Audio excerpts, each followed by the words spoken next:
Chapter 1536 Pelacakan. Gumpalan kabut hitam menyebar, menampakkan sebuah retakan besar berwarna hitam pekat dengan lebar 7 atau 8 zang dan panjang lebih dari 100 li. Retakan itu melintasi kota kekaisaran dan jelas merupakan sisa-sisa pertempuran besar. Ye Fan memasuki celah di dalam bumi dan langsung masuk ke dalam beberapa ratus zang di bawah tanah. Dia bersentuhan dengan gua kares bawah tanah yang besar, dan aura di sini bahkan lebih kuat. Dia merasa khawatir. Mungkinkah dia telah menemukan kekasih kecil itu segera setelah dia tiba di sini? Dia menggelengkan kepalanya, tapi energi kehidupan yang penuh semangat seperti ini tidak mungkin kurang. Ada sebuah kolam di dalam gua kares bawah tanah. Stalaktit ada di mana-mana, seperti siput dan rebung raksasa. Air terus menetes ke bawah, dan suara datang dari kegelapan dan kekosongan, membuatnya semakin sunyi. Yan Yixi dan Li Tian juga mengikuti, berjalan di belakang Ye Fan. Mereka sedikit curiga karena tidak merasakan sesuatu yang istimewa. Di sini, di genangan air, ada batu kristal yang berkilau dan tembus cahaya. Batu itu seperti berlian, berkilauan dengan cahaya yang indah. Di sampingnya, ada sebuah guci batu giok yang telah pecah, dan kristal itu sepertinya telah menggelinding keluar dari dalamnya. Ye Fan mengambil butiran yang berkilauan itu. Itu sangat tembus cahaya dan memancarkan cahaya 7 warna. Aura kehidupan menyerang indranya, dan ada aura kekasih kecil itu. Itu bukan batu 7 warna kecil itu. Bentuknya seperti dipadatkan dari tetesan air mata. Dia sangat tercengang. Mungkinkah tetesan air mata anak kecil itu juga bisa berubah menjadi kristal semacam ini? Yan Yixi dan Li Tian sama-sama tercengang. Mereka tidak merasakan apapun bahkan ketika mereka mendekat. Mereka benar-benar tidak tahu bagaimana Ye Fan bisa menemukan petunjuk dari tempat yang begitu jauh. Li Tian menerimanya dan berkata, ketika saya menyentuhnya dengan jari saya merasakan kekuatan ilahi yang luar biasa, seolah-olah ada energi abadi yang mengalir ke dalam tubuh saya. Yan Yixi juga tercengang. Mengapa mereka tidak bisa merasakannya dari kejauhan dan hanya bisa merasakannya melalui kontak? Dia sangat bingung. Itu pasti karena kekasih kecil itu memberiku batu 7 warna kecil saat itu, dan aku menyerap cahaya beraneka warna 7 warna di dalamnya, kata Ye Fan, memberikan penjelasan seperti ini. Pada saat yang sama, dia mengungkapkan sedikit kegembiraan. Sulit bagi orang lain untuk menemukan kekasih kecil itu, tapi dia bisa mengandalkan ini untuk merasakannya. Ini bukanlah keuntungan yang kecil. Tentu saja, dibandingkan dengan luasnya bumi, keuntungan semacam ini membuat orang merasa tidak berdaya. Luasnya daratan benar-benar memusingkan, seperti mencari jarum di tumpukan jerami. Dan ini adalah masalah yang sangat besar. Sayangnya, bahkan tidak ada jejak yang bisa ditemukan. Puluhan tahun telah berlalu, dan kekuatan utama segmen Ziwei tidak membuahkan hasil. Tidak realistis bagi mereka untuk menemukannya segera setelah mereka tiba. Apa yang harus kita lakukan? Istana Raja Manusia, Biara Umur Panjang Netherreach, Istana Bulan, dan faksi besar lainnya telah mencari selama beberapa dekade. Mungkin mereka telah menemukan sesuatu. Aku harus mengunjungi mereka, gumam Ye Fan dalam hati. Dia tidak punya pilihan lain selain mengumpulkan hasil kerja keras semua orang. Mungkin ini akan menjadi satu-satunya cara untuk menerobos kabut yang menyelimuti jejak nan-nan kecil. Itu benar. Bagaimanapun, mereka telah mencari selama puluhan tahun. Mereka pasti memiliki informasi yang lebih berharga daripada kita. Yan Yixi mengangguk. Sejak hari itu dan seterusnya, sosok misterius muncul di Prefektur Ilahi, Luzhu, dan Prefektur He. Dia berpaling ke kultivator dari sekte-sekte besar dan memukul mereka dengan pentungan mereka, tetapi dia tidak mengambil nyawa mereka. Ini tentu saja Ye Fan. Dia diam-diam telah membunuh puluhan orang, dan mereka semua adalah elit dari sekte-sekte besar. Dia telah mencari kesadaran mereka untuk segala sesuatu yang berhubungan dengan nan-nan kecil. Pada akhirnya, semakin dia melihat, semakin jelek ekspresinya. Orang-orang ini memperlakukan nan-nan kecil sebagai obat abadi. Mereka semua ingin melemparkannya ke dalam kuali dan memurnikannya ke dalam tungku pil abadi. Satu-satunya hal yang patut disyukuri adalah, dari apa yang mereka ketahui, belum ada yang berhasil. Saatnya untuk bergerak melawan faksi utama yang paling penting. Bagaimanapun juga, mereka adalah dalang utamanya, kata Li Tian. Beberapa dekade yang lalu, dinasti Ziwei telah berubah menjadi abu. Penyebab utamanya adalah faksi besar yang telah turun dari alam luar. Sekarang, dapat dikatakan bahwa mereka telah menggantikannya dan menjadi faksi terkuat di planet ini. Setelah bertahun-tahun, mereka telah berkembang pesat. Banyak kultivator independen telah bergabung dengan mereka, dan mereka tampaknya menstabilkan dunia. Mereka memiliki aura yang mendominasi untuk menelan benua-benua kuno. Jika ini terus berlanjut, tidak aneh bagi mereka untuk menyatukan Ziwei Segmentum. Namun, para petinggi dinasti Ziwei selalu misterius dan diselimuti lapisan kabut. Bahkan faksi yang kuat seperti kuil umur panjang dan balai raja manusia tidak mengetahui segalanya. Cahaya bulan sangat lembut dan indah, dan tidak ada satupun suara yang terdengar. Sebuah kota yang megah muncul di Cakrawala. Ini adalah kota Kun, tempat yang menyebabkan semua kultivator di dunia berhenti dan merasakan penghormatan yang dalam. Mereka adalah Leviathan, dan hari ini, siapa yang berani memprovokasi mereka? Begitu perintah dikeluarkan, tidak ada yang berani membangkang. Dari ekspansi mereka, tampaknya mereka benar-benar ingin menguasai seluruh planet kekaisaran. Hal ini menyebabkan berbagai faksi besar sangat khawatir. Mereka menyesal bergabung dengan mereka untuk menghancurkan dinasti Ziwei Divine saat itu. Ini sama saja dengan membunuh harimau dan menarik naga jahat. Cahaya bulan seperti air. Kota yang megah berdiri tegak di atas tanah seperti binatang buas purba yang sedang hibernasi. Meskipun kejahatannya terkendali, ia masih memancarkan aura yang menakutkan. Ye Fan datang sendirian. Dia menginjak cahaya bulan dan memasuki kota yang megah. Dia langsung pergi ke bagian dalam kota kekaisaran dan terhalang oleh formasi megah yang mengguncang surga. Dia tidak menerobos masuk dengan paksa. Setelah mengamati selama beberapa waktu, dia tidak bisa menahan diri untuk tidak terkejut.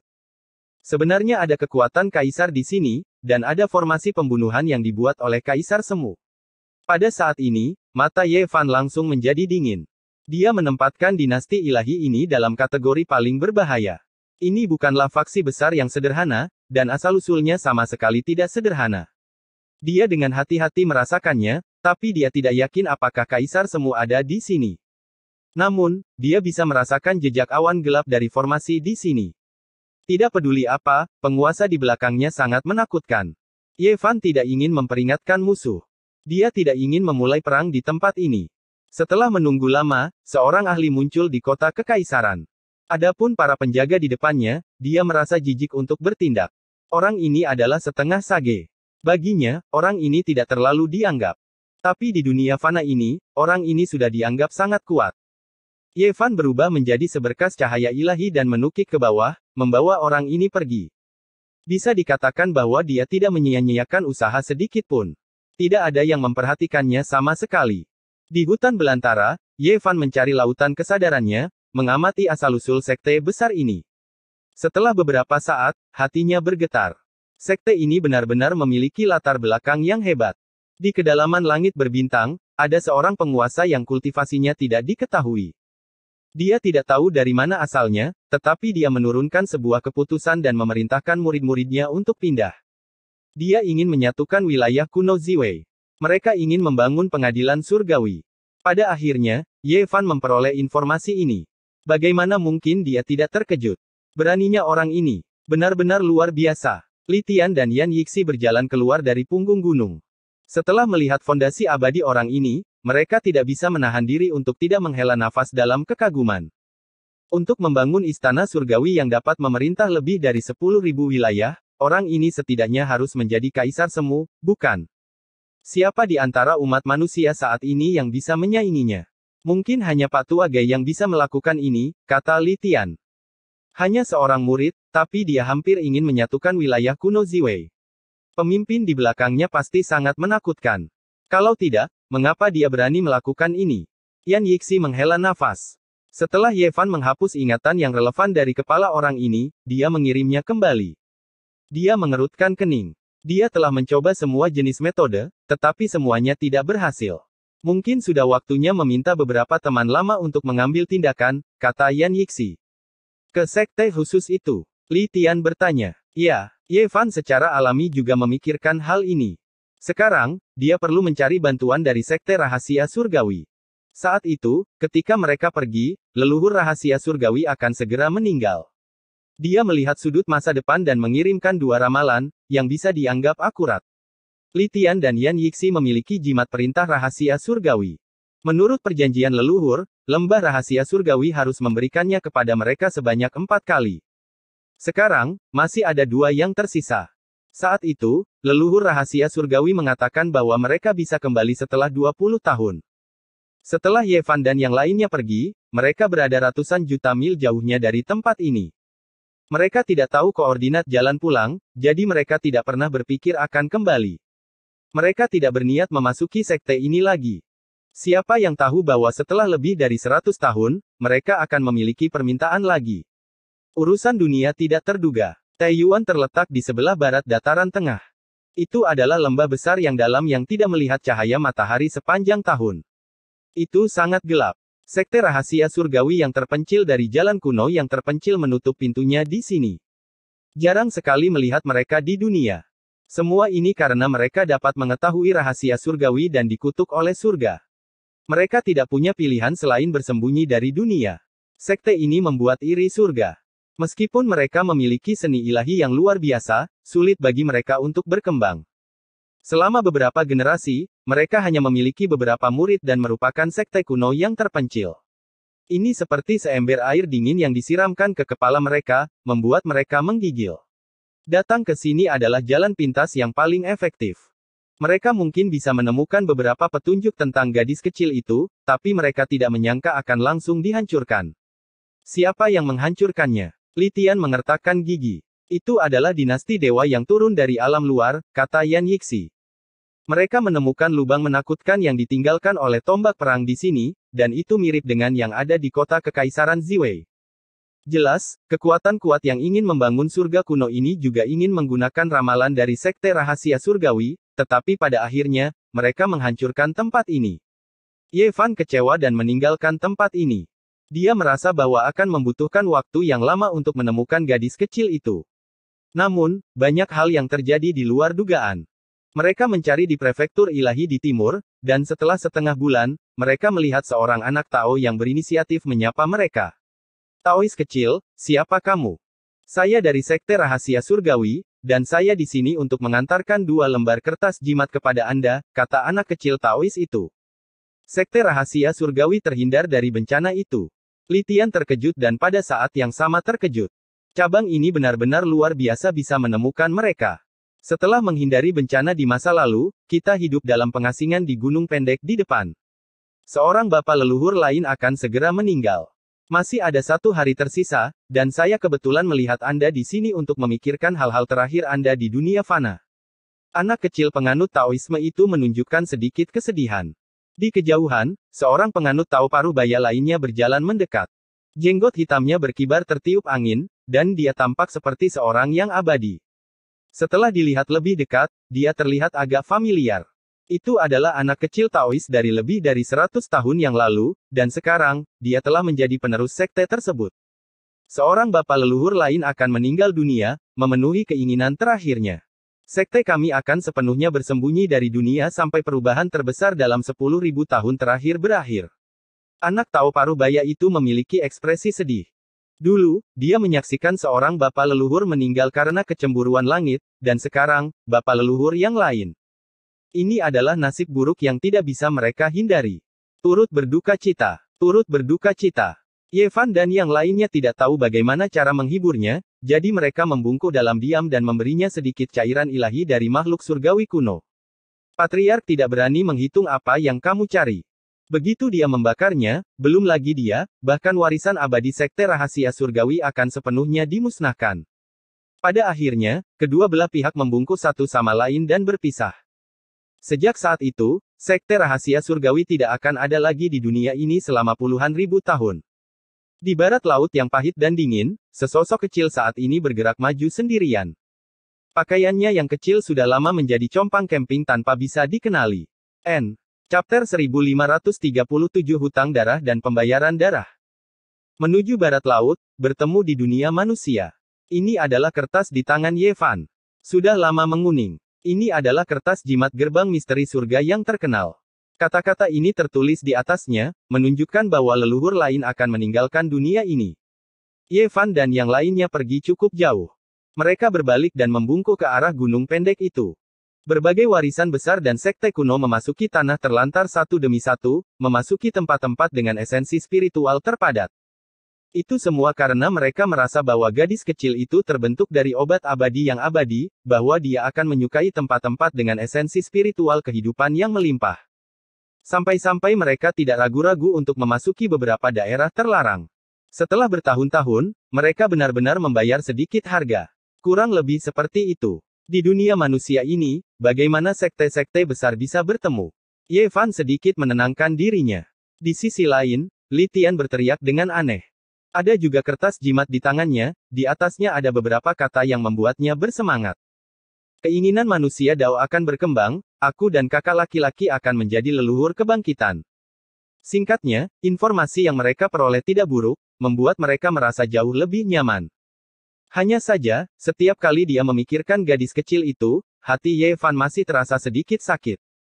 Gadis kecil itu selalu menderita, siapa yang tahu berapa banyak pandangan dingin yang dia terima di dunia manusia. Setelah bertahun-tahun, mengapa dia tidak tumbuh dewasa? Ini adalah sesuatu yang tidak bisa dia pahami. Mereka menuju ke barat laut tanpa penundaan, takut sesuatu yang tak terduga akan terjadi. Itu karena ramalan itu hanyalah sebuah referensi dan tidak bisa sepenuhnya dipercaya. Benua ilahi di timur, benua Lu di utara, dan benua He di barat, semuanya memiliki kekuatan besar yang tidak bisa diprovokasi. Ye Fan berangkat dari benua ilahi dengan arah yang tetap. Bahkan jika dia menemukan warisan abadi, dia masih harus meneruskannya. Namun, sebelum dia meninggalkan benua tengah, dia mendengar beberapa berita aneh. Apa kalian sudah dengar? Keturunan Kaisar Suci Matahari telah kembali, dan dia sekarang sangat kuat. Apakah itu benar? Bukankah garis keturunan ini benar-benar musnah? Bahkan kitab suci abadi mereka telah hilang selama puluhan ribu tahun. Sosok tangguh macam apa yang bisa mereka hasilkan sekarang? Apa kau lupa? Pemuda bernama Ye Fan itu menyelamatkan satu-satunya garis keturunan klan mereka. Selama beberapa hari ini, berita kembalinya Ye Tong sudah menyebar, karena seseorang melihatnya memberi penghormatan kepada leluhurnya. Selama setengah bulan terakhir, setiap malam, akan ada seseorang yang menangis dalam kesedihan. Para kultivator yang lewat menyadari ada sesuatu yang aneh. Mereka berhenti untuk melihat dan melihat Ye Tong. 2 hari berlalu, dan berita mengejutkan datang. Ye Tong menyerang gagak emas dengan busurnya, menewaskan lebih dari 10 patroli yang bergegas ke reruntuhan pengadilan Dewa Matahari. Ini tentu saja menyebabkan keributan besar. Kekuatan Ye Tong melebihi ekspektasi semua orang. Dia bahkan tidak mencoba menghindar, dan dia ingin menyapu garis keturunan gagak emas. Benar-benar akan ada pertempuran. Gagak emas pasti tidak akan bisa duduk diam. Memusnahkan garis keturunan Kaisar Suci umat manusia akan menimbulkan murka surga. Saya memiliki firasat bahwa klan gagak emas terlalu sombong. Hari-hari baik mereka akan segera berakhir. Pemuda bernama Ye Tong itu belum pergi selama hari-hari ini. Dia sedang membangun pemakaman di sana. Dia cukup percaya diri. Pegunungan tandus itu telah dibersihkan oleh Ye Tong. Matanya bengkak karena menangis. Dia telah pergi ke banyak tempat selama beberapa hari ini, tetapi dia tidak dapat menemukan mayat orang tuanya. Dia bahkan telah pergi ke Laut Utara yang hitam, tetapi dia tidak dapat menemukan sisa-sisa pelayan lamanya. Pada akhirnya, dia hanya menemukan kerangka muda di antara semua kerabatnya. Ye Tong menangis terseduh-seduh dan bersujud di tanah. Tubuh dan pikirannya gemetar. Berapa umur adik perempuannya saat itu? Namun, dia terus-menerus menghiburnya selama krisis dan bahkan berdiri di depannya pada akhirnya. Bahkan sekarang, memikirkan hal itu membuat hatinya teriris. Gadis kurus itu, tubuhnya yang ringkih, wajahnya yang pucat, dan senyumnya yang sedih tapi indah itu melekat di hati Ye Tong. Setiap kali dia memikirkannya, hatinya akan hancur. Air mata mengalir di pipinya. Dia seperti serigala yang terluka, dan dia tidak bisa menahan diri untuk tidak melolong ke langit. Klan Gagak Emas, aku, Ye Tong, bukanlah orang yang haus darah. Saya tidak ingin memusnahkan Anda, tetapi mereka yang menyerang saya saat itu seharusnya tidak berpikir untuk hidup. Mereka yang menghancurkan klan saya, akan saya potong menjadi 1000 bagian. Ye Tong tidak pernah berteriak serak seperti hari ini. Ini adalah pertama kalinya dia begitu ganas. Aura pembunuhnya melonjak dan menyapu ke langit. Semua awan berserakan, dan di kejauhan, gunung-gunung runtuh. Dia tidak perlu mencari klan Gagak Emas. Ketika dia sedang membangun pemakaman dan mengubur tulang-tulang yang tak terhitung jumlahnya di reruntuhan, seseorang dari klan Gagak Emas datang mengetuk. Penjahat di masa lalu, beraninya kau kembali hari ini. Bahkan langit ingin memusnahkan klanmu. Sangat disayangkan bahwa prestise Kaisar Suci Matahari akan berakhir di sini. Kata-kata pemimpin klan Gagak Emas tua ini cukup kasar dan kejam. Dia memprovokasi mereka. Itu hanya inkarnasi. Apakah klan Gagak Emasmu takut? Kamu ingin mengujiku, tapi kamu tidak berani datang dengan tubuh aslimu. Kamu hanya membuang nyawamu. Ye Tong meraung. Kekuatan Raja Suci ditampilkan tanpa ampun.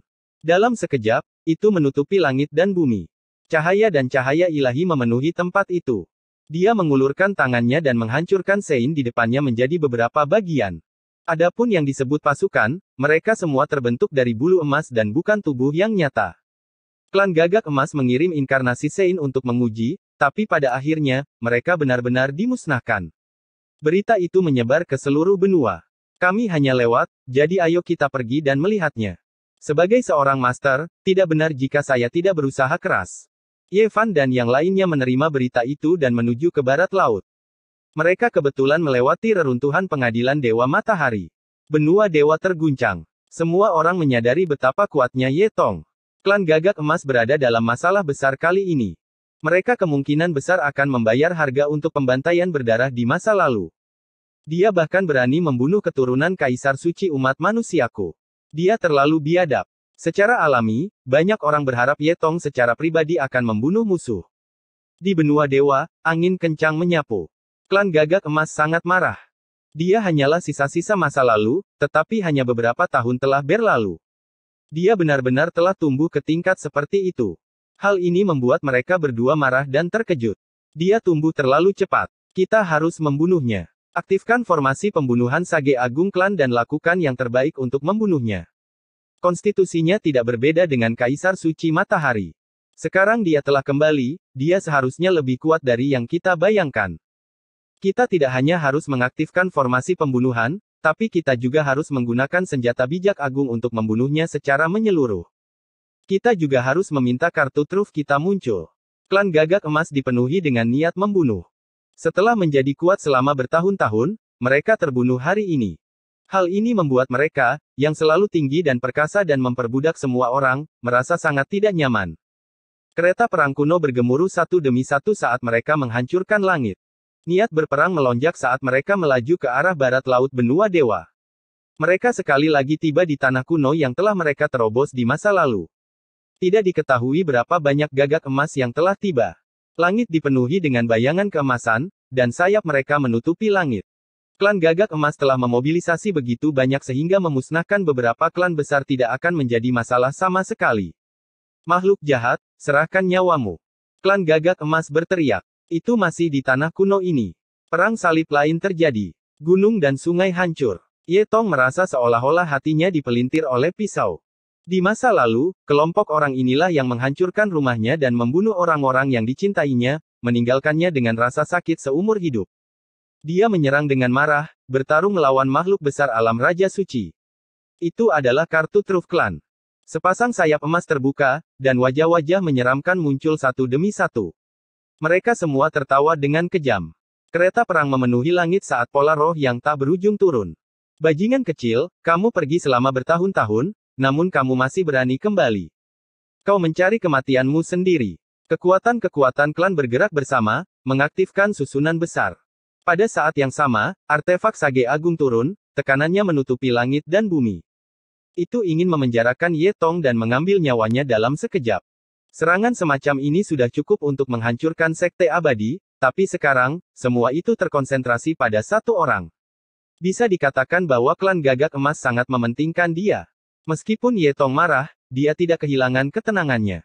Dia telah diajari oleh Ye Fan dan memahami seni rahasia gerakan, jadi dia tidak jatuh ke dalam perangkap.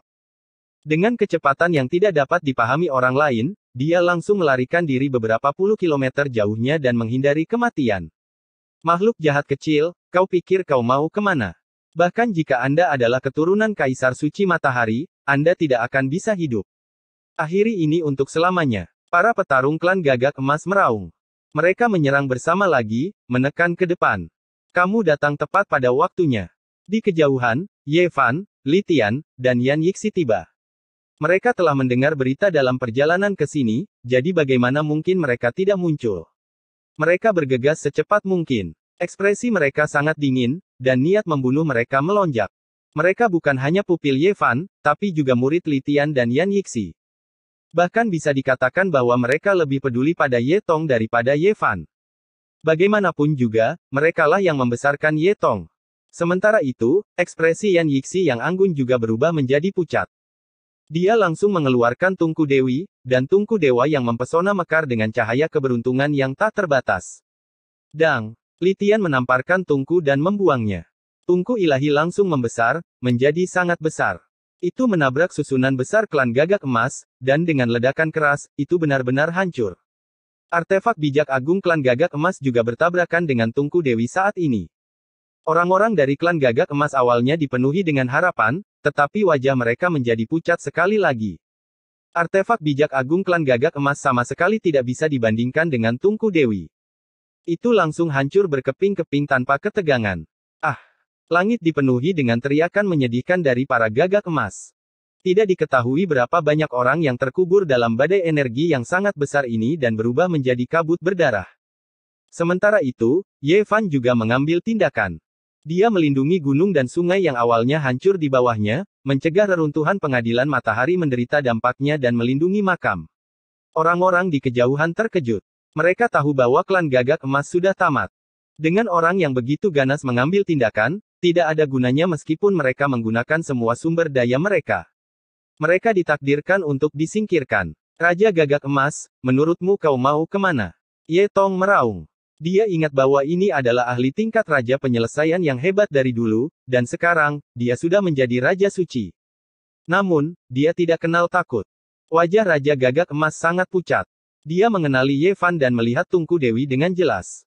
Dia tidak pernah membayangkan bahwa orang-orang di masa lalu akan begitu menakutkan sekarang.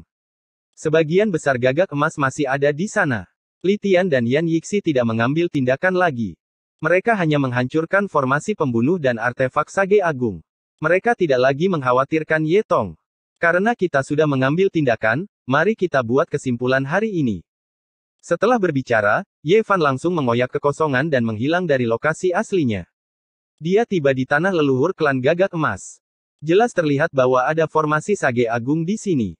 Dia menarik busurnya dan menancapkan anak panah. Sebuah anak panah merobek langit dan bumi. Gerbang gunung di bawah langsung runtuh dan formasi besar itu terkoyak. Ketika anak panah kedua mendarat, seluruh formasi kurang lebih hancur. Dia berteriak, Kaisar Suci Matahari telah memberikan kontribusi yang begitu besar, namun kalian bisa dengan berdarah dingin mengambil tindakan dan memusnahkan seluruh klannya. Mereka yang berpartisipasi di masa lalu tetap tinggal. Mereka yang tidak mengambil tindakan, segera pergi. Ye Fan juga tidak mengejar mereka.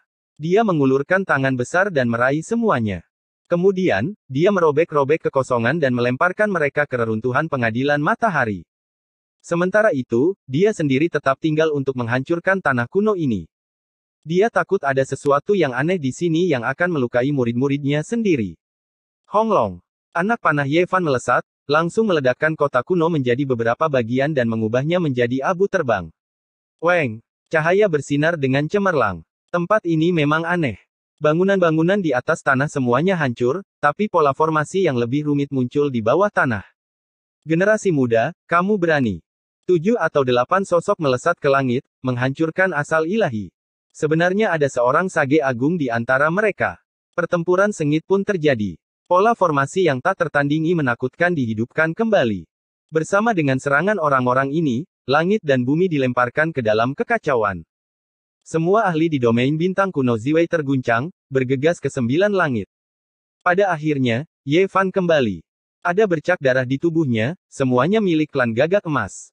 Tanah kuno klan ini telah diratakan dengan tanah olehnya. Aku akan menyerahkannya pada Ye Tong. Ye Fan menghela nafas. Para ahli yang paling kuat telah disapu olehnya. Itu karena Sage Agung telah melampaui ruang lingkup yang bisa ditangani Ye Tong. Sekarang, dia tidak perlu khawatir lagi. Dengan jenis intimidasi seperti ini, kemungkinan tidak ada yang berani berkomplot melawan muridnya. Ayo pergi. Kita akan menuju ke barat laut. Ye Fan, Li Tian, dan Yan Yixi pergi. Hanya Ye Tong yang menangis yang tersisa bertarung antara langit dan bumi. Reruntuhan pengadilan matahari menjadi medan perang yang berlumuran darah. Chapter 1538 Gadis Kecil. Angin kencang bertiup, menyebabkan dedaunan menari-nari liar tertiup angin. Ribuan lapisan pasir tersapu, dan banyak rumput liar tercabut. Ini adalah benua Lu bagian utara, tempat yang pahit dan dingin. Yevan dan yang lainnya menyeberangi selat, menuju ke barat laut ke tempat ini. Mereka sudah tidak peduli dengan apa yang terjadi di belakang mereka, tapi berita terus-menerus masuk ke telinga mereka. Balapan gagak emas telah dikalahkan, banyak ahli yang mengepakkan sayap mereka dan melarikan diri ke ujung dunia. Seluruh dunia terkejut. Siapa sangka anak dari masa lalu itu akan tumbuh sedemikian rupa. Dia telah kembali setelah bertahun-tahun diasingkan, membunuh ras gagak emas menjadi gunung mayat. Ye Tong telah membantai jalan menuju ketenaran di Bintang Utara. Semua yang dia lakukan adalah demi membalaskan dendam orang tuanya. Mereka yang telah mengambil tindakan di masa lalu semuanya berada dalam jangkauan perburuannya. Langit berbintang berlumuran darah, dan bumi yang jahat dipenuhi dengan darah ras gagak emas. Benua dewa, benua He, dan benua Lu semuanya gempar. Ras yang agung dan kuat telah jatuh begitu saja. Bahkan tanah leluhur mereka telah dihancurkan. Ini mengejutkan seluruh dunia. Ras gagak emas telah berakhir. Ini adalah konsensus dari orang-orang. Pada hari ini, banyak orang mengambil tindakan untuk menambah penghinaan. Kekuatan besar dan beberapa kultivator nakal yang kuat secara khusus menargetkan gagak emas yang sendirian, hampir memusnahkan balapan. Adapun warisan ras gagak emas, secara alami dibagi dengan bersih. Inilah kenyataannya. Ketika seekor harimau yang ganas jatuh, sekawanan serigala akan bangkit dan menyerangnya. Sebuah ras yang besar dan kuat dimusnahkan. Kepala Raja Gagak Emas dipenggal secara pribadi oleh Ye Tong dan diletakkan di depan reruntuhan pengadilan matahari untuk digunakan sebagai pengorbanan darah. Pada hari itu, Ye Tong menangis dengan keras. Kebencian dan kesedihan yang telah ia pendam selama bertahun-tahun semuanya dilampiaskan. Benua dewa di timur gempar, dan benua Lu utara juga tidak damai.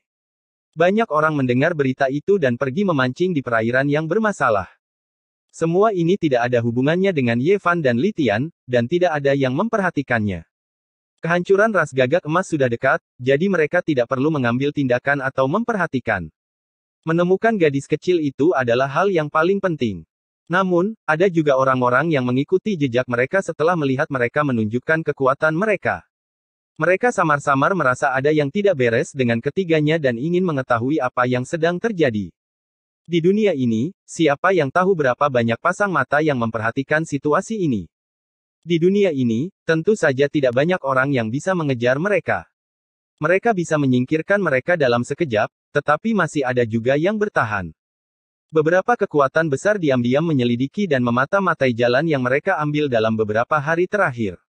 Ketika mereka menemukan bahwa mereka telah menuju ke barat laut, mereka semua curiga. Angin utara meniup rumput putih dari tanah. Di barat laut, ada beberapa tempat di mana kepingan salju melayang turun sepanjang tahun. Semakin Yevan berjalan, semakin dia mengerutkan kening. Tubuh kecil Nanan yang lemah, mungkinkah dia benar-benar harus bertahan hidup di tanah yang pahit ini? Dia sedikit khawatir. Agaknya, hanya di tanah yang sangat dingin yang bisa menghindari sekte suci itu.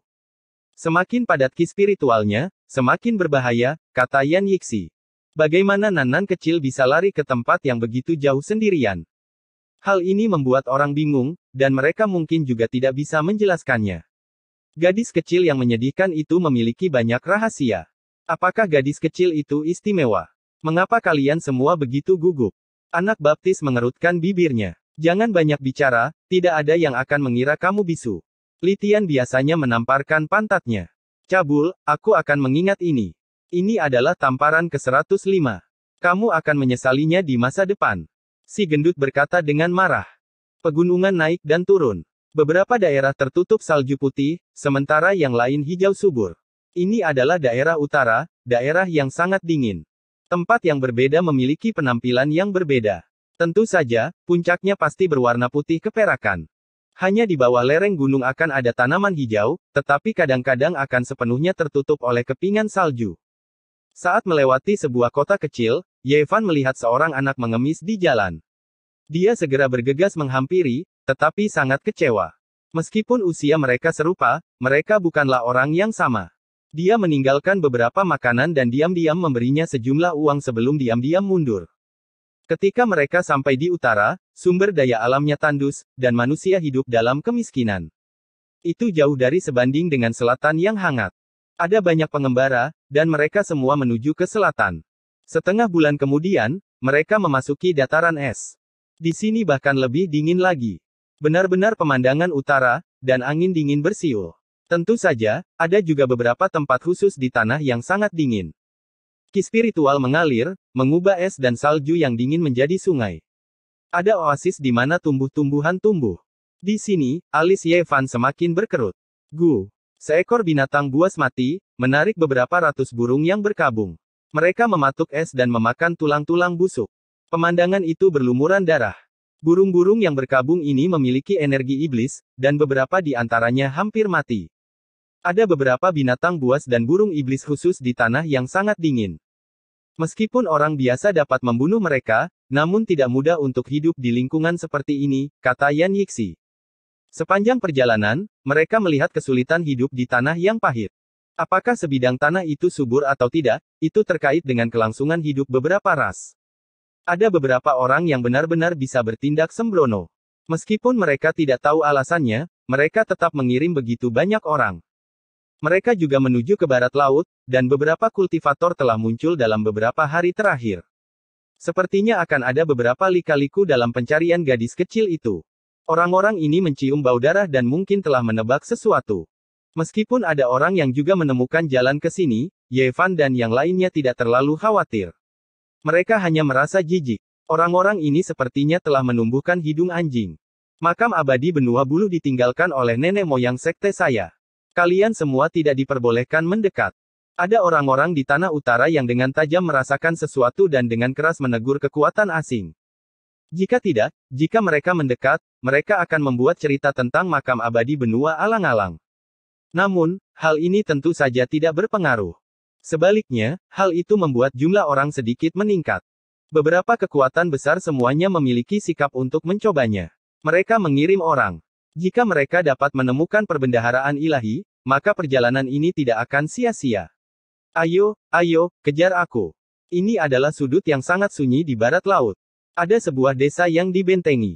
Es dan salju berputar-putar, dan beberapa anak yang mengenakan kulit binatang berlari melalui salju, saling mengejar satu sama lain.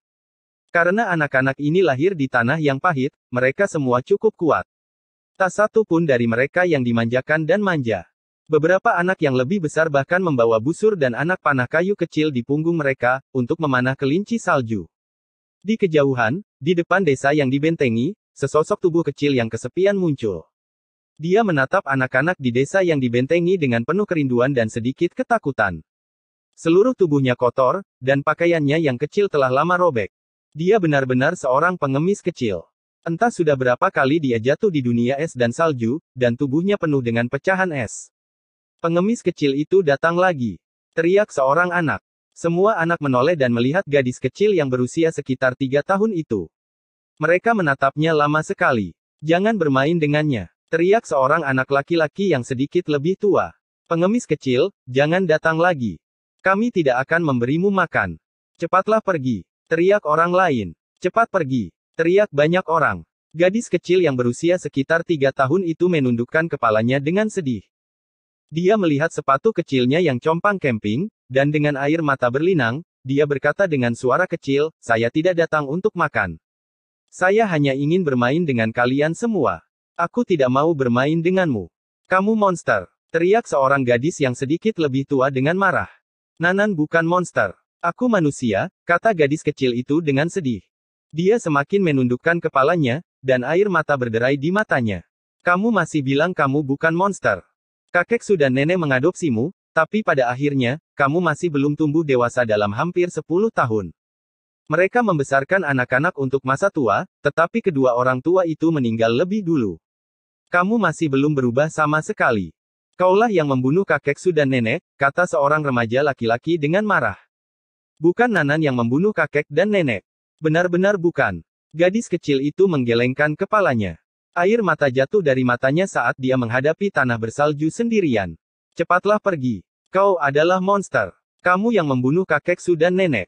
Cepat pergi." Teriak banyak orang. "Jangan seperti ini. Pengemis kecil itu sangat menyedihkan. Dia berkeliaran di desa kita yang dibentengi seperti ini.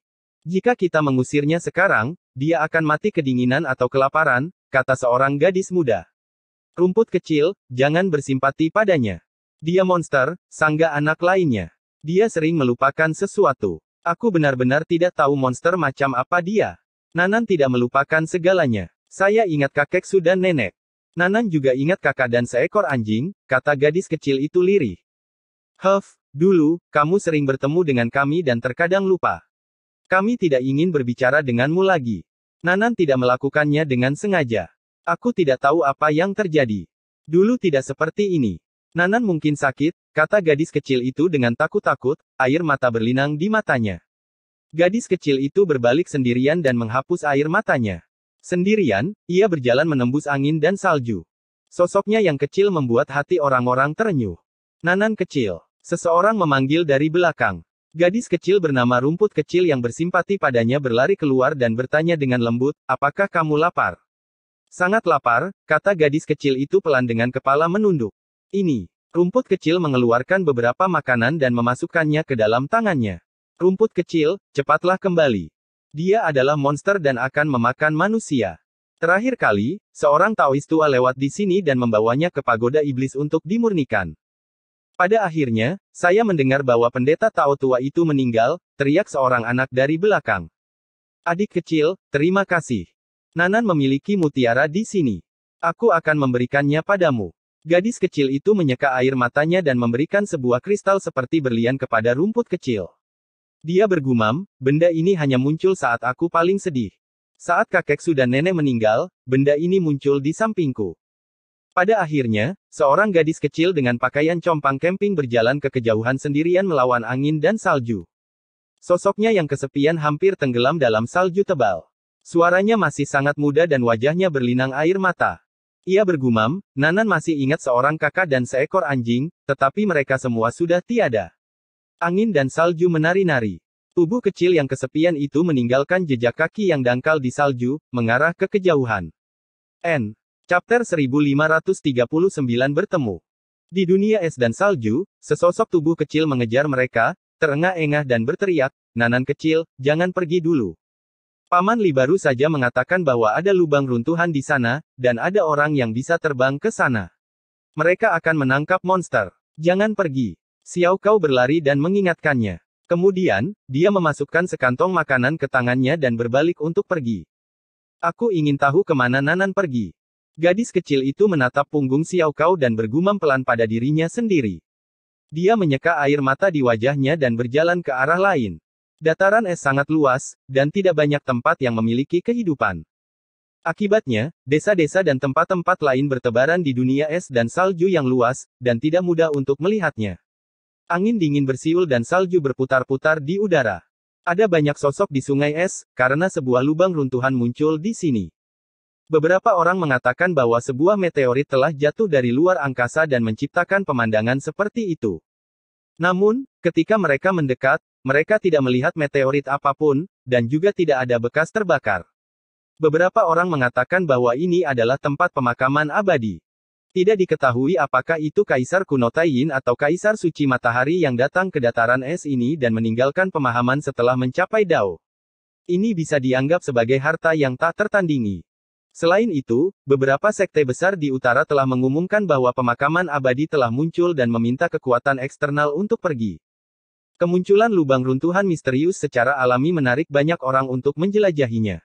Ketika seorang raja masuk ke dalam dan tidak pernah muncul lagi, berita itu segera meledak seperti panci berisi air mendidih. Baik itu prefektur ilahi, yang gelisah karena ras gagak emas, atau tanah musim semi yang damai di selatan, semuanya tidak bisa tinggal diam. Orang-orang dari beberapa provinsi bergerak bersama. Bahkan ada beberapa orang yang percaya bahwa Ye Fan, Li Tian, dan Yan Yixi datang ke barat laut karena ini. Mereka pasti telah mendapatkan beberapa rahasia. Banyak orang telah tiba sejak lama. Setelah kehilangan jejak mereka dalam perjalanan, mereka langsung datang ke barat laut dan kemudian kembali ke arah yang berlawanan, memikirkan cara untuk menemukan kelompok Ye Fan. Dan sekarang, sekelompok orang ini kebetulan menjadi yang pertama muncul di tempat kejadian. Mereka sangat senang dan bersemangat melihat lubang runtuhan itu. Mungkin ini benar-benar tempat di mana Kaisar Suci Matahari meninggalkan potongan pemahamannya. Orang harus tahu bahwa Ye Tong ada bersama mereka. Bahkan jika klannya dihancurkan, dia mungkin telah meninggalkan beberapa petunjuk. Itu benar, itu pasti dia. Kitab suci realisasi Dao Kaisar Agung benar-benar menarik dan mengejutkan. Dia tidak bisa mentolerir siapapun yang menangkap gadis kecil itu untuk memurnikan obat, dan dia tidak ingin melihatnya dianiaya. Dia harus menemukannya sesegera mungkin. Tidak semua orang tidak tahu apa-apa di tanah beku ini. Salah satu pendeta Tao tua melihat sekelilingnya sambil berjalan, seolah-olah dia sedang mencari sesuatu. Murid berdosa itu sebenarnya memiliki keberuntungan yang menantang surga untuk bertemu dengan ramuan abadi berbentuk manusia. Namun, dia terlalu tidak berguna. Dia gagal memurnikan obat itu dan malah mati. Pendeta tua itu bergumam dalam hati. Obat abadi berbentuk manusia yang menentang surga. Bagaimana mungkin dinasti Ziwei bisa ceroboh? Mereka pasti telah meninggalkan harta terlarang padanya. Murid yang berdosa itu benar-benar mengecewakan. Mengapa mereka tidak melakukan pemeriksaan menyeluruh terlebih dahulu? Taois tua itu menggunakan kemampuan khusus untuk memahami apa yang terjadi. Pada kenyataannya, dia bukan satu-satunya. Ada seorang sarjana parubaya lain yang mengipasi dirinya sendiri di tanah bersalju. Petir dingin melesat dari matanya saat dia mencari nan-nan kecil. Dikatakan bahwa bayi ilahi menghilang dan tidak dapat dilihat.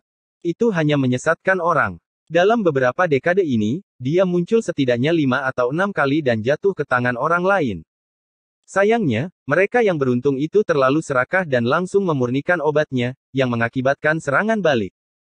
Bagaimana dia bisa menjadi manusia biasa dengan aura kehidupan abadi? Mereka semua terlalu ceroboh.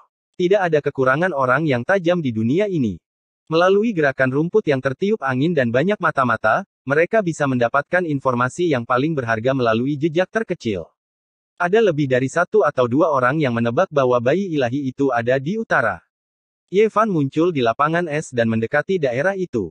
Ketika dia melihat begitu banyak kultivator, ekspresinya berubah menjadi dingin saat dia melihat tanah bersalju yang luas. Tempat apa ini? Mungkinkah benar-benar ada kitab suci pemahaman Kaisar Suci Matahari atau tablet yang ditinggalkan oleh penguasa manusia? Li Tian terkejut. Dia berasal dari alam ilahi Ziwei dan secara alami telah mendengar tentang legenda utara. Pada saat ini, orang-orang suci telah muncul, dan bahkan raja-raja suci pun muncul. Mereka berhenti di atas lubang surgawi dan mengerutkan kening, tidak berani turun. Karena ada desas-desus yang baru saja beredar bahwa orang-orang suci telah turun dan tidak kembali naik. Selain itu, indera ilahi mereka akan cepat habis, dan akan sulit untuk melihat apapun. Kereta perang. Ini adalah kereta perang perunggu, tapi sudah berubah bentuk dan hampir meleleh. Kereta itu bertabrakan dengan batu khusus, dan perunggu dan batu itu menyatu. Apa ini? Mengapa ada pembuluh darah di dalam batu? Anak ilahi bergumam. Ada seorang ahli dalam kereta perang yang seharusnya datang dari alam luar.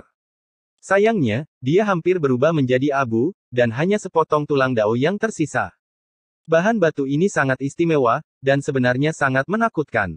Saat keduanya bertabrakan, sosok setingkat Raja Suci jatuh. Mata Li Tian dan Yan Yixi langsung menatap lurus. Mereka terlihat serius, dan kemudian mereka mengeluarkan teriakan aneh. Wajah mereka pucat seolah-olah mereka telah menghadapi hal yang paling menakutkan. Mereka dengan cepat mundur, wajah mereka berkeringat dingin. Sebagian dari indera ilahi yang baru saja mereka kirimkan telah habis. Ye Fan memegang pedang abadi dan memblokir di depan. Dia juga merasakan fluktuasi yang menakutkan melahap indera ilahi, tetapi pada akhirnya dihentikan. Mungkinkah ini batu keinginan surga yang legendaris? Yan Yixi berkata dengan suara gemetar, seolah-olah dia sangat terkejut. Kesempatan Dao keinginan manusia saya untuk bangkit adalah karena ini. Li Tian juga gemetar. Apa itu batu keinginan surga? Ye Fan tidak mengerti dan bertanya. Yan Yixi berkata, legenda mengatakan bahwa itu adalah batu yang terbentuk dari keinginan surga.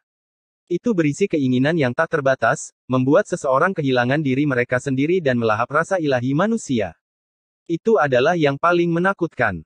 Saat menjelajahi batu ini, sedikit kecerobohan saja bisa menyebabkan roh primordial seseorang terbunuh. Itu karena itu seperti keinginan dunia. Jika seseorang menjelajahinya, lautan kesadaran mereka akan langsung meledak. Beberapa orang berspekulasi bahwa apa yang disebut batu hasrat surga adalah produk dari pembuktian Dao, daging, dan kesadaran kaisar kuasi kuno yang gagal yang ditinggalkan oleh bintang, kata Li Tian.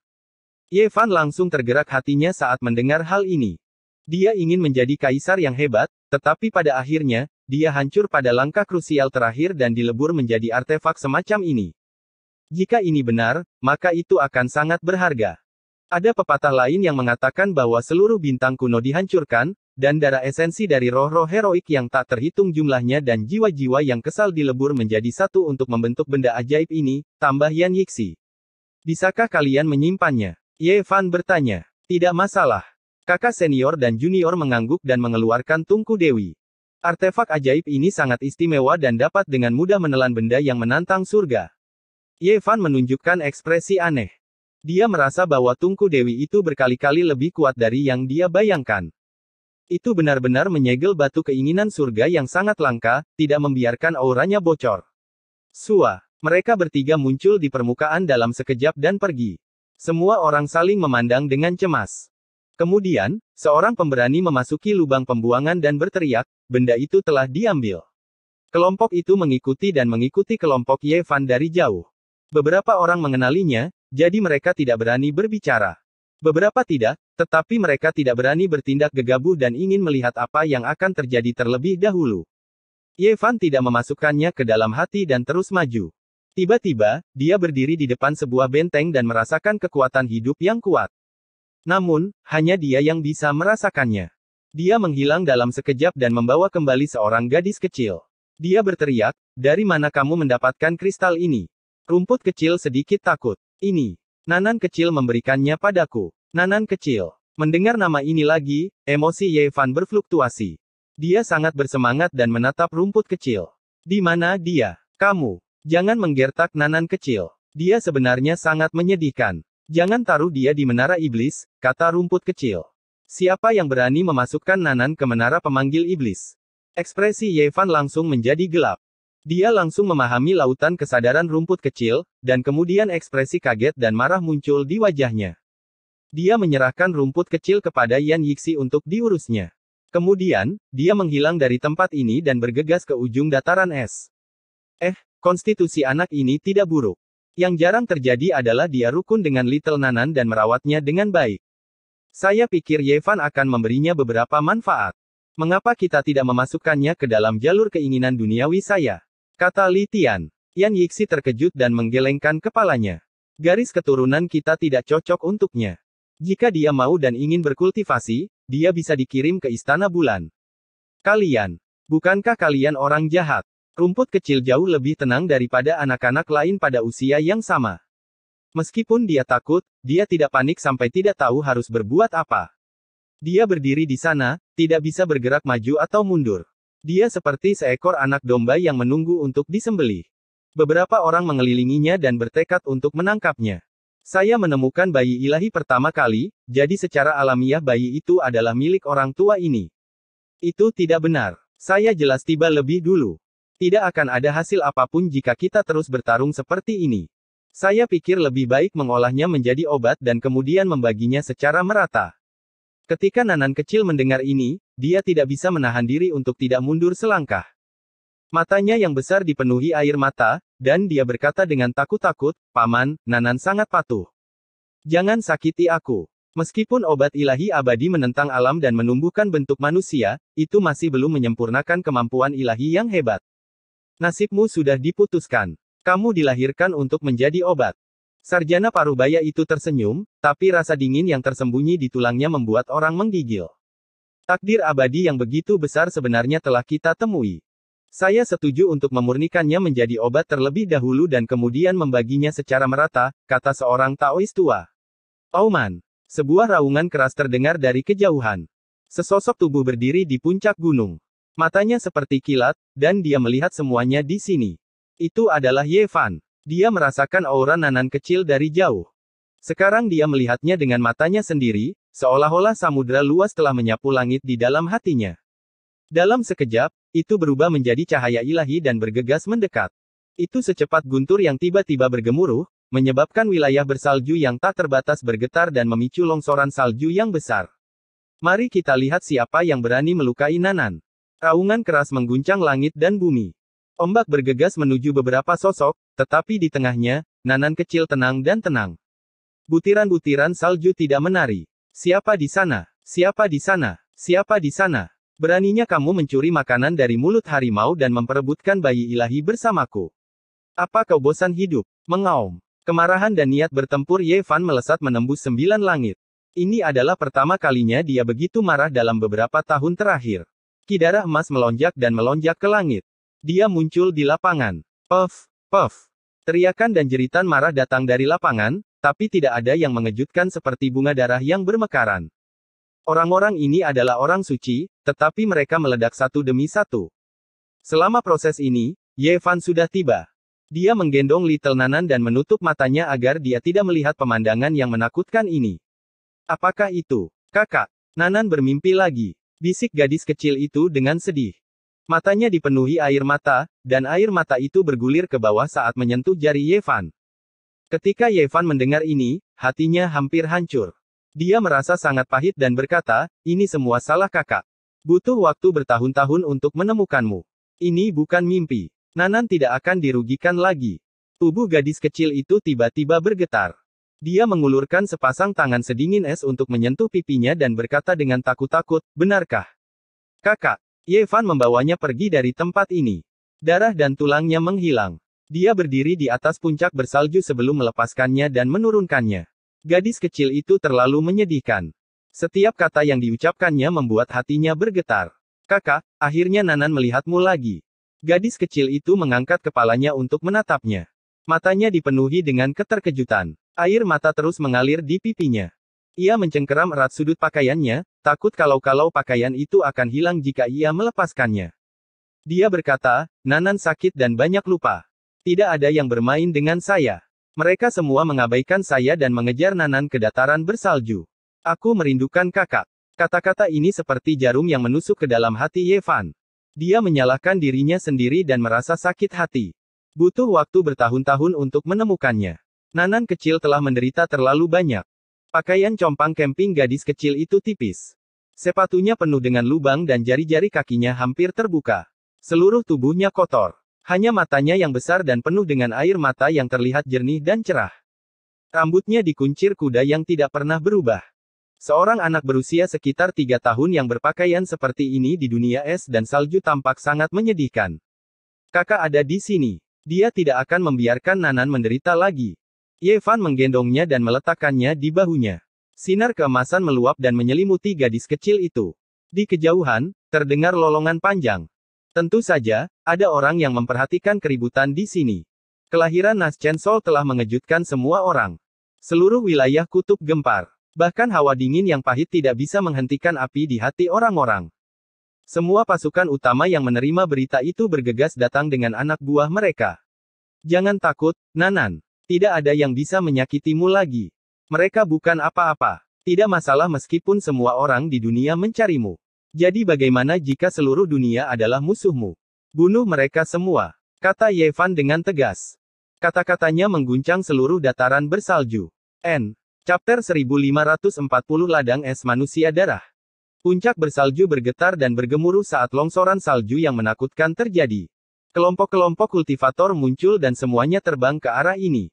Ada pria dan wanita, tua dan muda, pelindung dari istana ilahi nomor 1 di dunia, serta kultivator yang tidak berafiliasi dari padang gurun besar. Di tempat ini, ada banyak sosok. Para ahli berjalan di atas salju. Longsoran salju dan gunung yang hancur tidak bisa menghentikan mereka sama sekali. Mereka semua mengepung gadis kecil itu. Mata semua orang tertuju pada gadis kecil itu. Tidak ada yang bisa mengalihkan pandangan mereka. Ini adalah bayi dewa legendaris yang membuat dinasti Dewa Ziwei makmur selama 100 tahun. Lalu, tiba-tiba menghilang. Potretnya menyebar ke seluruh dunia. Sekarang, seluruh dunia tahu tentang hal itu dan mencarinya. Muncul. Benar-benar muncul. Obat abadi berbentuk manusia akhirnya muncul kembali di dunia. Saya sangat senang sampai-sampai saya menjadi gila. Satu demi satu kultivator hanya memiliki gadis kecil di mata mereka. Bahkan, mereka hampir mengabaikan Ye Fan. Itu adalah harapan untuk menjadi abadi di dunia saat ini. Seorang anak yang melampaui obat abadi, abadi yang hidup. Hal ini menyebabkan mata semua orang memerah. Banyak orang tidak mengenali Ye Fan, apalagi dalam situasi seperti itu. Bahkan jika seorang dewa datang, semua orang ingin menggigitnya dan mendapatkan takdir abadi. Pada saat ini, Ye Fan secara mengejutkan menjadi tenang. Ki darahnya terkendali, tetapi dia sangat dingin saat dia menatap orang-orang gila ini. Beberapa orang mengenalinya dan merasakan ketakutan di dalam hati mereka, tetapi mereka tidak mundur. Mereka menunggu seseorang untuk menantang fisik orang suci yang menakutkan ini. Mungkin mereka bisa menunggu kesempatan untuk merebut obat abadi berbentuk manusia. Letakkan bayi ilahi dan pergilah. Sekumpulan orang hitam muncul di dataran es di depan. Pemimpinnya menunggangi seekor binatang buas. Dia memegang tombak kuno di tangannya dan mengarahkannya ke Yevan, melonjak dengan niat membunuh. Mereka adalah orang-orang dari Aula Iblis Es di ujung utara. Demi tanah suci yang abadi, mereka akhirnya muncul. Tidak mengherankan jika mereka mengerahkan begitu banyak pasukan di wilayah mereka. Banyak orang mengerutkan kening, merasakan tekanan yang sangat besar. Orang yang berbudi luhur harus mendapatkan obat abadi berbentuk manusia. Aku tidak akan mempersulitmu. Tinggalkan obat abadi dan pergi dengan cepat. Tubuh tunggangannya ditutupi dengan sisik es yang berkedip-kedip dengan cahaya dingin. Tubuhnya juga ditutupi dengan baju besi logam. Niat membunuhnya sangat kuat, dan bahkan kepalanya tertutup baju besi. Itu adalah pemandangan yang menakutkan. Letakkan obat yang saleh. Orang-orang ini berteriak serempak, suara mereka mengguncang langit dan bumi. Di belakang mereka, banyak punggung gunung yang runtuh dan berubah menjadi debu di bawah kuku-kuku binatang buas. Ini adalah banjir baja yang tak terbendung.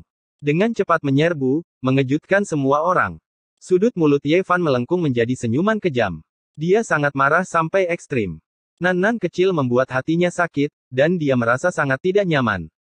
Namun, orang-orang ini masih bertindak seperti ini di depannya, memperlakukan gadis kecil itu sebagai obat. Bunuh. Yevan meraung, dan seperti binatang buas yang terluka, dia menutupi mata Nan-nan kecil. Dia mengambil pedang besi di udara dan menebas ke depan. Meskipun itu bukan senjata abadi dan hanya pedang besi halus, di tangan Yevan, bahkan pohon yang layu pun bisa mengeluarkan cahaya abadi. Secara alami, itu sangat kuat. Pedang ini menerangi langit dan membelah kubah surga. Seolah-olah sungai besar bintang-bintang menyebar. Dengan suara kaca, sebuah lubang besar selebar beberapa lusin zang muncul di tanah. Adapun pemimpin kelompok pemegang tombak, dia hancur pada saat pertama. Dia tidak terpotong menjadi dua, tapi dihancurkan sampai mati oleh kekuatan semacam ini, meledak menjadi beberapa ratus bagian. Bahkan binatang buas yang dia tunggangi bahkan tidak memiliki kesempatan untuk berteriak sebelum langsung meledak menjadi kabut berdarah. Naga memiliki sisik terbalik, mereka yang menyentuhnya harus dibunuh. Nan-nan kecil adalah skala terbalik Yevan. Hanya dengan melihat gadis kecil yang kesepian dan menyedihkan dan menyenangkan telah jatuh ke keadaan seperti itu membuat hidung Yevan sakit, apalagi fakta bahwa begitu banyak orang yang datang untuk menggertaknya. Saat pedang itu mendarat, puluhan tunggangan berada tepat di tengah. Mereka menghilang dalam celah yang menakutkan itu, semuanya berubah menjadi kabut berdarah dan hancur berkeping-keping. Adapun kuda-kuda lainnya, mereka semua dalam kekacauan. Mereka terlempar dari kuda mereka, semuanya sangat ketakutan. Siapa kamu? Orang-orang dari Aula Iblis Es meraung, tidak bisa mempercayai semuanya. Akulah yang akan membunuhmu. Yevan berkata melalui gigi yang terkatup. Pedang besi di tangannya menyapu kali ini, dan pedang Ki menelan dan memuntahkan seperti air terjun, menghancurkan semua yang dilewatinya. Ah! Serangan pedang ini tak terbendung. Baik itu binatang buas atau prajurit ganas yang duduk di atasnya, mereka semua diiris menjadi beberapa bagian. Dalam gelombang pedang yang tak terbatas ini, tidak ada yang terkecuali. Mereka semua berubah menjadi bubur darah. Di tengah-tengah jeritan teror yang menyayat hati, kuda-kuda ini terjatuh. Dataran es itu berlumuran darah, dan ada patah tulang di mana-mana. Noda darah yang besar membuat tempat ini terlihat mengerikan. Siapa orang ini? Rambut para kultivator lainnya berdiri tegak, dan mereka semua merasakan kulit kepala mereka mati rasa. Ini hanyalah seorang Asura. Dia benar-benar telah membunuh semua orang yang dikirim oleh Aula Iblis Es di ujung utara. 2 pedang. Hanya 2 pedang, dan dia mengakhiri pasukan dan menjadikannya sesuatu dari masa lalu. Seseorang gemetar dan berteriak tanpa sadar. Jantungnya hampir melompat keluar dari tenggorokannya. Tentu saja, ada orang yang mengenali Yevan, tetapi mereka semua tetap diam saat ini. Mereka semua menyaksikan dengan dingin dari pinggir lapangan, tetapi hati mereka gelisah. Godaan dari bayi ilahi terlalu besar. Meskipun mereka tahu betapa menakutkannya Yevan dan tahu betapa kuatnya dia, mereka masih tidak mau menerimanya. Mereka berharap bahwa kultivator yang tak tertandingi akan muncul dan mengeroyoknya, membunuhnya dan merebut bayi ilahinya. Gemuruh, gemuruh, gemuruh. Di ujung cakrawala, gemuruh kereta perang terdengar. Kereta perang perunggu kuno muncul satu demi satu dan melaju ke arah ini. Mereka menghancurkan langit dan mengguncang cakrawala. Bendera-bendera besar berkibar satu demi satu seperti awan gelap yang menekan, menutupi langit dan matahari. Bayi ilahi adalah milik orang-orang di dunia. Tidak ada yang bisa memonopolinya. Seorang pria parubaya yang perkasa dan garang berteriak. Kekuatan besar ini datang agak terlambat, jadi mereka tentu saja harus mencari alasan yang bagus. Mereka mengatakan bahwa dunia harus berbagi obat abadi berbentuk manusia dan mencaci maki Ye Fan, ingin dia segera melepaskannya. Mereka ingin menggunakan kekuatan besar dari orang-orang di dunia. Kalian semua tidak tahu perbedaan antara hidup dan mati. Beraninya kalian semua menyakiti Nan-Nan kecil. Ekspresi Ye Fan menjadi semakin dingin. Dia menggendong Nan-Nan kecil dan menutupi matanya saat dia menyerbu. Tidak berlebihan untuk mengatakan bahwa dia membunuh. Itu hanya pedang besi, tapi pedang itu menyapu seluruh area. Darah berceceran di mana-mana, dan kepala-kepala terbang ke langit satu demi satu dengan sejumlah besar darah di dalamnya. Itu sangat menakutkan. Ini adalah pemandangan dari neraka. Hanya satu orang yang berdiri sendirian di genangan darah. Semua kereta perang di sekitarnya hancur, dan semua kepala para ahli terbang ke udara. Mayat-mayat bergelimpangan di mana-mana, menutupi langit. Ye Fan mendarat di tanah tanpa ekspresi dan memandang semua orang. Meskipun dia membunuh pasukan dari dua sekte besar, semakin banyak orang berkumpul dan tidak berkurang sama sekali. Gelombang orang melonjak dan menyerbu dari segala arah. Mereka menduduki puncak gunung dan punggung bukit bersalju, mengelilingi tempat ini. Dan pada saat ini, Li Tian dan Yan Yixi juga tiba. Mereka membawa sedikit rumput dan berdiri di samping Ye Fan. Nan-Nan kecil, senang kamu baik-baik saja. Gadis kecil itu menepuk dadanya dan menghela nafas panjang. Adik kecil, terima kasih. Nan-Nan kecil tidak bisa melihat dengan matanya, tapi dia bisa merasakan aura orang-orang di sekitarnya. Si kecil yang menyedihkan itu jauh lebih baik dari sebelumnya. Wajah kecilnya yang merah membeku perlahan kembali normal setelah diselimuti oleh cahaya keemasan Ye Fan. Sesama Taois, bisakah Anda mendengarkan orang tua ini? Seorang Taois tua muncul di depan mereka. Bicaralah. Ye Fan menatapnya dengan tenang. Obat surgawi humanoid sangat penting. Bahkan jika Anda dapat menekan semua orang untuk sementara, apakah Anda memiliki kepercayaan diri untuk keluar dari segmen Ziwei? Semua orang di dunia akan menghentikanmu. Mengapa kita tidak membahas metode umur panjang bersama-sama? Bagaimana menurutmu? Tidak ada ruang untuk diskusi. Ye Fan menjawab dengan dingin. Sesama Taois, kamu terlalu berlebihan. Apakah Anda benar-benar berpikir Anda tak terkalahkan? Kamu harus tahu bahwa selalu ada orang yang lebih baik darimu di luar sana.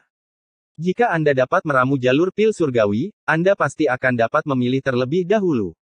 Saya jamin semua orang akan senang, kata orang tua yang lain. Mereka masing-masing memiliki kekuatan besar di belakang mereka, dan mereka semua adalah raksasa dengan identitas yang luar biasa. Namun, ketika Ye Fan mendengar tentang meracik pil, ekspresinya langsung berubah menjadi jelek. Niat membunuhnya terungkap saat dia berteriak, saya dapat memberitahu Anda bahwa Nan-Nan kecil bukanlah obat dewa. Dia adalah keluarga saya. Jika Anda ingin tahu tentang dia, Anda harus melewatiku terlebih dahulu. Semua orang gempar saat mendengar ini. Sesama Taois, kau terlalu sombong.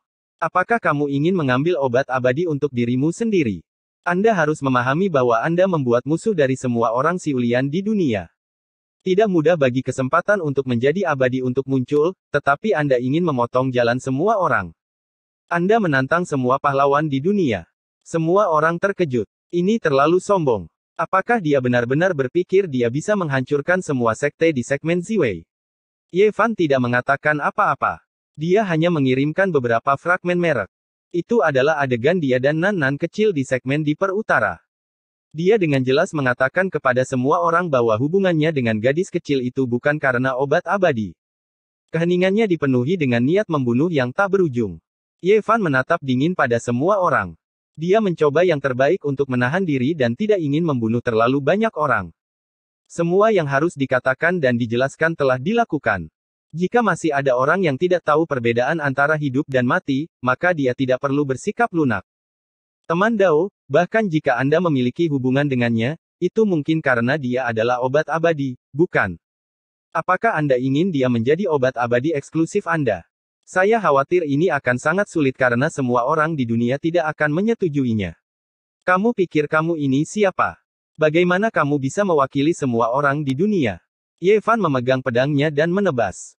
Dengan puff, orang itu terpotong menjadi dua.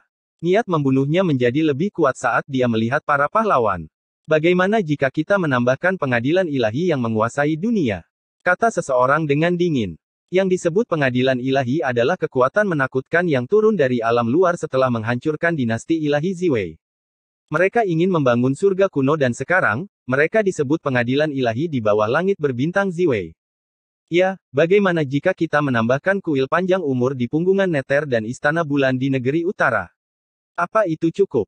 Jika kita menambahkan aliansi iblis surgawi dari negara He, kultus iblis asal dari padang gurun besar, kediaman harimau putih dari prefektur ilahi, dan yang lainnya, apakah itu cukup? Bisakah mereka mewakili semua orang di dunia? Sekelompok orang berteriak. Ketika yang lain melihat ini, mereka semua setuju. Semangat semua orang tinggi dan mereka sangat bersemangat. Sepertinya semua kekuatan top di dunia telah menyatakan sikap mereka. Bahkan jika ada orang lain di antara mereka yang meniru dan mengarang angka-angka, itu sudah cukup.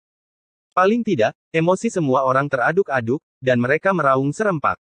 Dengan tekanan dari seluruh dunia, tidak peduli seberapa kuat mereka harus menundukkan kepala. Sein fisik Ye Fan, bagaimana menurutmu? Teriak seseorang. Boom! Dia seperti harimau ganas yang dilepaskan dari kandangnya. Dengan goyangan tangannya, pedang besi itu menyapu, dan darah segar berubah menjadi garis-garis cahaya terang yang berkembang di tempat ini. Dia tidak menahan diri sama sekali dan menggunakan rumus tentara. Semua jenis artefak di kerumunan itu terbalik seolah-olah sedang dihancurkan. Mayat ada di mana-mana, dan lumpur berdarah terbentuk. Ah! Pada hari ini, tempat ini berubah menjadi api penyucian. Ye Fan melakukan pembunuhan dan membunuh semua orang di dunia tanpa ampun. Harta karun emas ilahi ditampilkan, dan yang satu berubah menjadi 3 murni digunakan. Tinju tirk surgawi dieksekusi. Ini adalah peristiwa besar pertumpahan darah. Seluruh lapangan es diwarnai merah, dan darah serta patah tulang ada di mana-mana. Ye Fan menutup mata Nanan kecil dan menyumbat telinganya. Dia berubah menjadi dewa pembunuh dan menyapu wilayah kutub barat laut. Setengah hari kemudian, berita itu menyebar. Seluruh dunia terdiam sejenak, dan kemudian keributan membumbung tinggi ke angkasa. Di wilayah kutub barat laut, para pahlawan tergeletak mati. 80-90% dari para kultivator sudah mati. Mereka yang muncul di lapangan es dan tidak menerima peringatan Ye Fan semuanya berubah menjadi patah tulang dan kabut darah.